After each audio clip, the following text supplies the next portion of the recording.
பையனுக்கும், என்னோட ஹஸ்பண்டுக்கும் cooling glass எத்தன வாங்குனாலுமே தொலைஞ்சு தொலைஞ்சு போயிடும். என் பையனாவது ₹100 ₹200 அவ்வளோதான் இருக்கும். ஆனா, என்னோட ஹஸ்பண்ட் எப்ப வாங்குனாலுமே நல்லா 2000 3000 அந்த மாரி தான் வாங்குவாங்க. ஆனா, அவங்களதுமே கூட தொலைஞ்சு தொலைஞ்சு போயிடும். எப்ப பாரு கூலிங் கிளாஸ் தேடுறதும், வாங்குறதும் இதே தான் இருக்கும். என் பையனுக்கும் அதே தான். இப்ப கூட கூலிங் கிளாஸ் தொலைஞ்சு ஒரு 1 வீக் ஆகுது.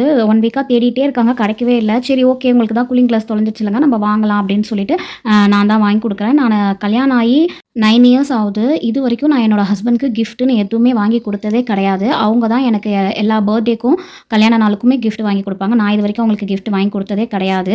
சரி இப்ப தான் ஃபர்ஸ்ட் டைம் நான் அவங்களுக்கு கிஃப்ட் வாங்கி தரேன். அதே மாரி எப்ப கேட்டாலுமே வேண்டாம் வேண்டான்னு சொல்லிடுவாங்க. ஏதாவது வாங்கி தரேன்னாலும் வேண்டாம் அப்படின்னு தான் சொல்லுவாங்க.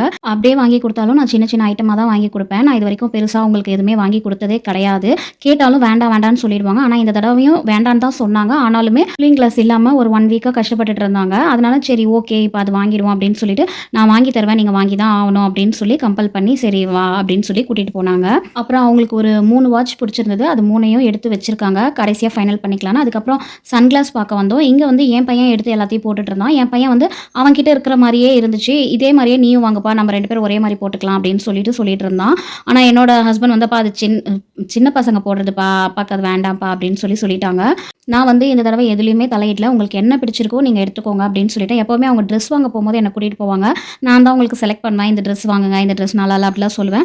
ஆனா இந்த தடவ வந்து வாட்சும், கூலிங் கிளாஸும் நான் எதுவுமே சொல்லல. உங்களுக்கு என்ன பிடிச்சிருக்கோ நீங்க எடுத்துக்கோங்க அப்படின்னு சொல்லிட்டேன். அவங்க ஒண்ணு ஒண்ணா போட்டு என்கிட்ட காமிச்சிட்டு இருந்தாங்க. இது நல்லாயிருக்கா? இது நல்லாயிருக்கான்னு. இதுக்கு நடுவுல என் பையன் வேற வந்து இந்த கன்ன வச்சு சுட்டுட்டே இருந்தான். வீடியோ எடும்மா அப்படின்னு சொல்லிட்டு.